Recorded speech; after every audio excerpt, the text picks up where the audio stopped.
খবর শুনছেন ডেলি সংবাদ ইউটিউব চ্যানেল থেকে। খবরের শুরুতেই দেখে নেব পশ্চিমবঙ্গ সহ দেশ এবং বিদেশের বাছাই করা সব তাজা সংবাদগুলি। খবরের শুরুতেই জানব আজকের সংবাদ শিরোনাম। বিজেপিকে চ্যালেঞ্জ ছুড়ে ফের জয়ের হুঙ্কার অভিষেক বন্দ্যোপাধ্যায়ের। ভোটারের সংখ্যায় আর কোনো ফারাক রইল না বিজেপি তৃণমূলের, এভাবে হিসেব কষলেন শুভেন্দু। ভবানীপুরে বাদ 44,000-এর বেশি নাম। আজ থেকেই এই কাজ শুরু করার নির্দেশ মুখ্যমন্ত্রীর। মর্মান্তিক, দিল্লি আগ্রা এক্সপ্রেসওয়েতে ভয়াবহ পথ দুর্ঘটনায় মৃত অন্তত 13, আহত আরও অনেকে। দুধের ব্যবসা শুরুর আগেই বিপর্যয়। 1 লক্ষ টাকার ঋণ ফুলে ফেপে 74 লক্ষ এজেন্ট ধরে বিদেশি কিডনি বেচলেন কৃষক। পদত্যাগে কিছু হবে না মুখ্যমন্ত্রী, আমরা অরূপ ও সুজিতের গ্রেফতার চাই বললেন শুভেন্দু। 1 ঘন্টার মধ্যে মমতা ক্ষমা চেয়েছেন, কুম্ভের মৃত্যুর সময় যোগী ক্ষমা চেয়েছিলেন। যুবভারতী কাণ্ডে এবার মুখ খুললেন অভিষেক। শোয়া ও বাচ্চার জন্য মহিলাদের বিয়ে করা, ভরা সভায় বললেন সিপিএম নেতা। বিজয় দিবসের আবহেও 7 সিস্টার্সকে ভারত থেকে আলাদা করার হুমকি বাংলাদেশের। এসআইআর-এর পর তৃণমূলের সঙ্গে বিজেপির ভোট ব্যবধান রইল না, অঙ্ক বোঝালেন শুভেন্দু। গভীর সমুদ্রে ট্রলারে ধাক্কা বাংলাদেশি নৌসেনার জাহাজের, নিখোঁজ কাকদ্বীপের 5 মৎস্যজীবী। রোহিঙ্গা কোথায়? খসড়া ভোটার তালিকা প্রকাশের পর প্রশ্ন বিজেপিতে, খোঁজা তৃণমূলের। বিজয় দিবসে ভারতীয় সেনার জয়গানে আপত্তি, মোদির কুশপুত্তুল পোড়ালো বাংলাদেশি পড়ুয়ারা। 1 কোটি রোহিঙ্গা আছে বাংলায় বলেছিলেন শুভেন্দু। খসড়া তালিকায় ভুতুরে ভোটার কত? ভবানীপুরে 45,000 নাম বাদ পড়তেই কালীঘাটে জরুরি বৈঠক ডাকলেন মমতা। ভবানীপুরে মমতার বুথে 127 জনের নাম বাদ। নন্দীগ্রামে শুভেন্দুর বুথে নাম বাদ গেল 11 জনের। জরুরি অবতরণ করতে গিয়ে বিপত্তি, মেক্সিকোয় ভেঙে পড়ল বিমান, মৃত অন্তত 7। সম্পর্কে টানাপোড়েনের জের, প্রেমিককে কুপিয়ে ছুরি হাতেই 4 তলা থেকে ঝাঁপ প্রেমিকার।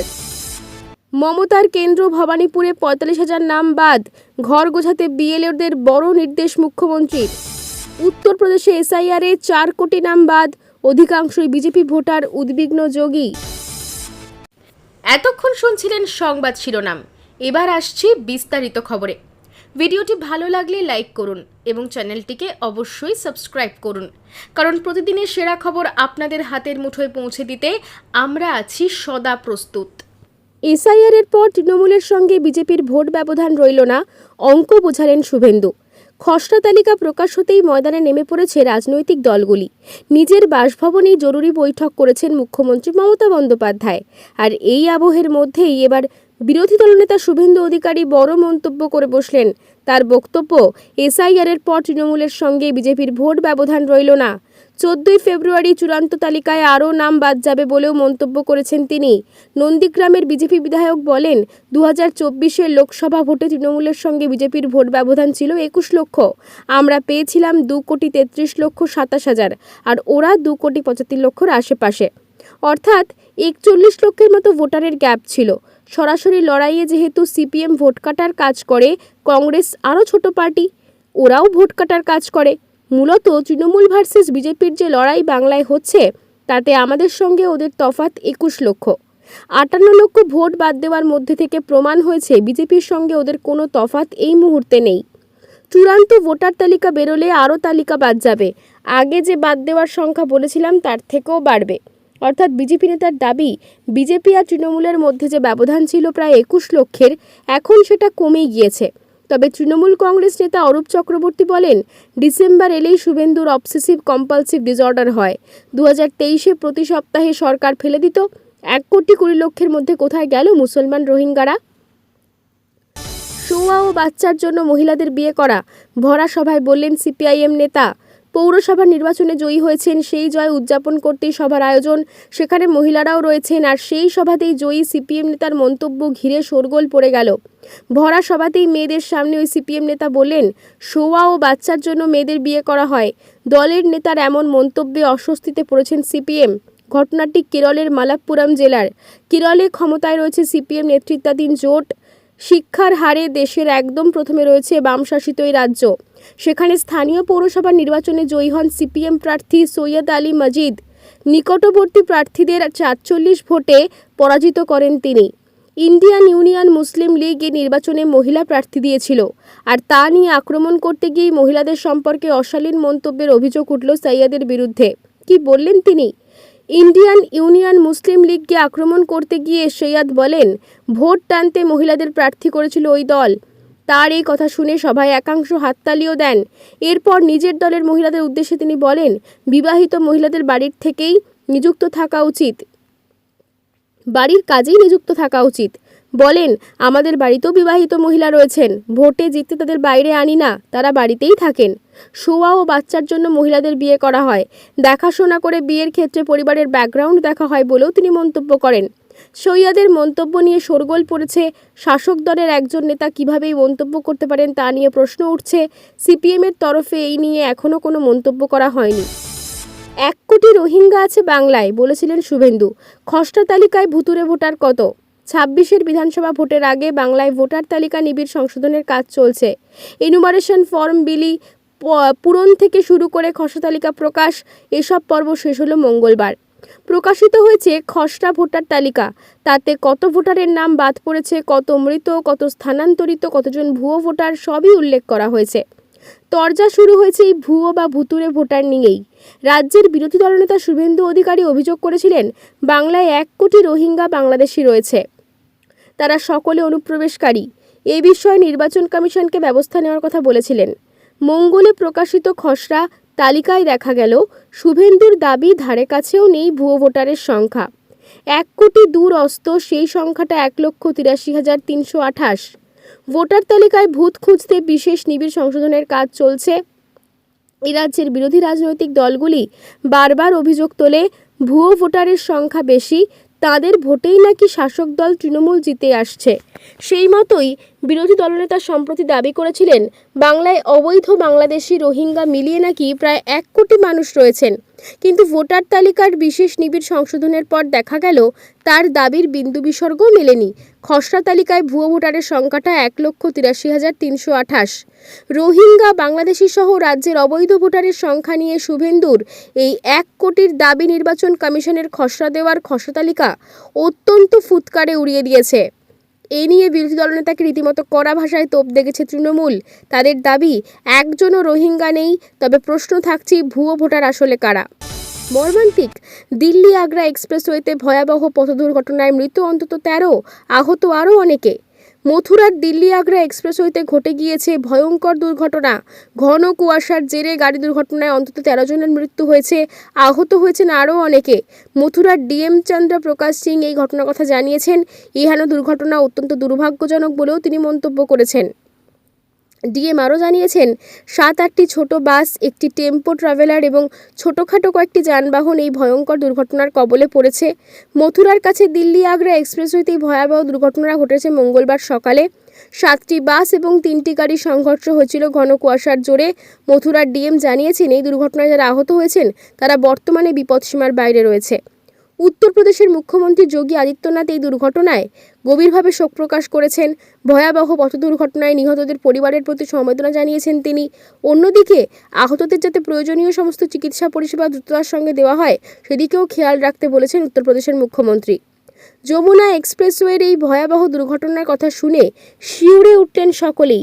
যোগী আদিত্যনাথ এই দুর্ঘটনাকে অত্যন্ত মর্মান্তিক এবং বেদনাদায়ক বলেছেন। এক্স মাধ্যমে পোস্ট করেছেন উত্তরপ্রদেশের মুখ্যমন্ত্রী যোগী আদিত্যনাথ। বিজেপিকে চ্যালেঞ্জ ছুড়ে ফের জয়ের হুঙ্কার অভিষেক বন্দ্যোপাধ্যায়ের। তৃণমূল কংগ্রেসের সর্বভারতীয় সাধারণ সম্পাদক অভিষেক বন্দ্যোপাধ্যায়কে বিজেপি সরাসরি চ্যালেঞ্জ জানিয়ে দাবি করেছেন যে, আগামী নির্বাচনে তৃণমূলের ভোট শতাংশ ও আসন সংখ্যা 2021-এর তুলনায় বাড়বে। এই চ্যালেঞ্জ ব্যর্থ হলে তিনি যে কোনো পরিণাম মেনে নেবেন বলেই জানান। তবে জয়ী হলে বিজেপিকে বাংলার মানুষের কাছে ক্ষমা চাইতে হবে। নির্বাচনী প্রক্রিয়ায় অব্যবস্থাপনা নিয়ে সরব হয়ে তিনি ভোটার তালিকা সংশোধন প্রক্রিয়ায় নির্বাচন কমিশনারের ভূমিকার সমালোচনা করেন। অভিষেক অভিযোগ করেন যে, কেন্দ্রের বঞ্চনা ও সিএ এর মাধ্যমে বিজেপি বিভাজনের রাজনীতি করছে। ফুটবল তারকা মেসির অনুষ্ঠানে বিশৃঙ্খলা প্রসঙ্গে তিনি সাফ জানান, তৃণমূল দায়বদ্ধতা স্বীকার করে ব্যবস্থা নিলেও বিজেপি কেন্দ্রীয় ব্যর্থতায় সর্বদা নীরব থাকে। দুধের ব্যবসা শুরুর আগেই বিপর্যয়। 1 লক্ষ টাকার ঋণ ফুলে ফেপে 74 লক্ষ। এজেন্ট ধরে বিদেশে কিডনি বেচলেন কৃষক। ব্যবসা করতে 1 লক্ষ টাকা ঋণ নিয়েছিলেন। দিন দিন সুদের হার এতই চড়া হচ্ছিল যে ব্যবসা শুরুর আগে ঋণের অঙ্ক 74 লক্ষে গিয়ে ঠেকে। বাড়িতে হানা দিতে শুরু করে পাওনাদাররা। হেনস্থা হতে হয় মহাজনের কাছে। উপায়ন্তর না দেখে নিজে শেষে কিডনি বিক্রি করতে বাধ্য হলেন মহারাষ্ট্রের কৃষক। নিজের দেশেও নয়, সুদূর কম্বোডিয়ায় গিয়ে নিজের কিডনি বিক্রি করে এলেন। মহারাষ্ট্রের চন্দ্রপুর জেলা থেকে এই ঘটনা সামনে এসেছে। স্থানীয় কৃষক রোশন সদাশিব কুরে দুধের ব্যবসা করেন ঠিক করেছিলেন। সেই মতো এদিক ওদিক থেকে ধার নিয়ে জড়ো করেছিলেন 1 লক্ষ টাকা। এদিক ওদিক থেকে চড়া সুদের ঋণ নেওয়ায় দৈনিক সুদের পরিমাণই হয় 10,000 টাকা। কিন্তু মাথার ওপর সুদের বোঝা ক্রমশ পাহাড়ের আকার ধারণ করলেও ব্যবসা শুরুই করতে পারেননি রোশন। জানা গিয়েছে ব্যবসা শুরু করতে গিয়ে গোড়াতেই ধাক্কা খান রোশন। ব্যবসা করবেন কি, এক এক করে সবকটি গরু মারা যায়। এমনকি যে ফসল ফলিয়েছিলেন মাঠে তাও ঘরে তুলতে পারেননি। সেই অবস্থায় ঋণ সুদ মিলিয়ে 74 লক্ষ টাকার দেনার চাপ মাথায়। কি করণীয় ভেবে কিনারা করতে পারছিলেন না রোশন। তার উপর বাড়িতে টাকা দিতে শুরু করে মহাজন থেকে পাওনাদাররা। টাকার জন্য হেনস্থা শুরু হয়। পরিস্থিতি সামাল দিতে প্রথমে জমি বিক্রি করেন রোশন। বিক্রি করে দিন 3-এর ট্রাক্টর এবং আরও দামি জিনিসপত্র বিক্রি করে দেন নিজের ট্র্যাক্টর এবং আরও দামি জিনিসপত্র। কিন্তু ঋণ মেটানোর জন্য ওইসবও যথেষ্ট ছিল না। সেই পরিস্থিতিতে এক পাওনাদার কিডনি বিক্রির পরামর্শ দেন রোশনকে। সেই মতো এক এজেন্টের সাহায্যে প্রথমে কলকাতা পৌঁছন তিনি। পরীক্ষা নিরীক্ষার পর সটান কম্বোডিয়া নিয়ে যাওয়া হয় তাকে। সেখানে তার শরীর থেকে বের করে নেওয়া হয় কিডনি। পরিবর্তে হাতে পান 8 লক্ষ টাকা। রোশনের দাবি, বারবার পুলিশের কাছে গিয়েছিলেন তিনি। পাওনাদাররা মানসিকভাবে হেনস্থা করছে, শারীরিক নির্যাতনের শিকার হচ্ছেন বলে অভিযোগ জানান। বিহিত না হলে পরিবারকে নিয়ে রাজ্য সরকারের মন্ত্রণালয়ের বাইরে গায়ে আগুন দেবেন বলেও পুলিশকে জানান রোশন। কিন্তু তারপরেও পুলিশ কোনো পদক্ষেপ করেনি বলে অভিযোগ। বিজয় দিবসের আবহেও 7 সিস্টার্সকে ভারত থেকে আলাদা করার হুমকি বাংলাদেশের। প্রথমেই ফাঁপা আওয়াজ শোনা গিয়েছিল প্রতিবেশী বাংলাদেশের অন্তর্বর্তী প্রধান মোহাম্মদ ইউনূসের গলায়। এবার তার রেশ টেনে উত্তর পূর্বের 7 রাজ্যকে ভারতের থেকে আলাদা করে দেওয়ার হুমকি দিতে শোনা গেল বাংলাদেশের এক এনসিপি নেতাকে। তাও আবার কোন আবহে? 16ই ডিসেম্বর যখন দেশ জুড়ে পালিত হচ্ছে বিজয় দিবস। 1971-এ আজকের দিনে পাকিস্তানের অত্যাচারের হাত থেকে বাংলাদেশকে বাঁচিয়েছিলেন। আলাদা রাষ্ট্র তৈরি করতে সাহায্য করেছিল ভারত, যার নজির বিশ্বে কোথাও নেই। বিজয় দিবসের ঠিক আগের দিন ঢাকার শহীদ মিনার চত্বরে ভাষণ দেওয়ার সময় বাংলাদেশের ন্যাশনাল সিটিজেন পার্টির নেতা হাসানাত আবদুল্লাহকে বলতে শোনা যায়, ভারতের সব বিচ্ছিন্নতাবাদী শক্তিকে প্রয়োজনে বাংলাদেশে আশ্রয় দিয়ে 7 সিস্টার্সকে আলাদা করে দেব। যারা শেখ হাসিনাকে আশ্রয় প্রশ্রয় দিচ্ছে, অর্থ প্রশিক্ষণ দিচ্ছে, তাদের উচিত শিক্ষা দিতে হবে। এ কথা শুনে হাততালিতে ফেটে পড়েছিল উপস্থিত জনতা। সোশ্যাল মিডিয়ায় ভাইরাল ভিডিওটি। 16ই ডিসেম্বর বিজয় দিবস, তার আগের দিন পড়শি মুলুকের নেতার মুখে এই কথায় নিন্দার ঝড় উঠেছে। ভারতের উত্তর পূর্বের অরুণাচল প্রদেশ, অসম, মেঘালয়, মণিপুর, মিজোরাম, নাগাল্যান্ড ও ত্রিপুরাকে একত্রে 7 সিস্টার বলে ডাকা হয়। এই 7-এর মধ্যে অসম, মেঘালয়, ত্রিপুরা ও মিজোরাম, এই 4টি রাজ্য বাংলাদেশের সঙ্গে সীমান্ত ভাগ করে রয়েছে। উত্তরপ্রদেশে এসআইআরে 4 কোটি নাম বাদ। অধিকাংশ বিজেপি ভোটার উদ্বিগ্ন। যোগী এসআইআর নিয়ে শুধু যে বিরোধীরা উদ্বিগ্ন তেমনটা নয়, এবার উদ্বেগের সুর শোনা গেল উত্তরপ্রদেশের মুখ্যমন্ত্রী তথা বিজেপির হিন্দুত্বের পোস্টার বয় যোগী আদিত্যনাথের গলায়। তিনি বলছেন, উত্তরপ্রদেশে নিবিড় সংশোধনের পর ভোটার তালিকা থেকে নাম বাদ যেতে পারে প্রায় 4 কোটি, যার অধিকাংশই বিজেপি ভোটার। সূত্রের খবর, সদ্য বিজেপি নেতাদের এক বৈঠকে যোগী বলেছেন, আপনারা গ্রামে গ্রামে যান, ভোটারদের ভেরিফিকেশনে সাহায্য করুন। যেসব ভোটারদের নাম বাদ যেতে পারে তাদের খুঁজুন, কারণ যে 4 কোটি ভোটার নিখোঁজ বলে জানা গেছে তাদের অধিকাংশ বিজেপি ভোটার। এভাবে 4 কোটি ভোটারের নাম বাদ যাওয়াটা সত্যিই উদ্বেগের। তাতে সাফাইয়ের সুরে রাজ্যের মন্ত্রী দয়াশঙ্কর সিং বলেন, অনেকের গ্রাম ও শহর 2 জায়গাতেই ভোট ছিল, সেগুলো বাদ যাওয়ায় এত ভোটার নিখোঁজ। যোগীর এই উদ্বেগ প্রকাশ খানিকটা চমকপ্রদ, কারণ দেশের অন্যান্য অধিকাংশ রাজ্যে এসআইআর নিয়ে বেশি উদ্বিগ্ন বিরোধী শিবির।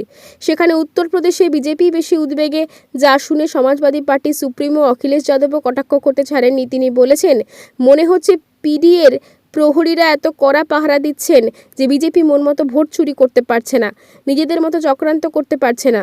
অখিলেশের অভিযোগ, বিজেপির অঙ্গুলি হিলনে গড়বড় করার জন্যই এসআইআর ডেডলাইন বাড়িয়েছে নির্বাচন কমিশন। কিন্তু আমাদের প্রহরীরা এত কড়া পাহারা দিচ্ছেন যে কোনো রকম গড়বড় হবে না।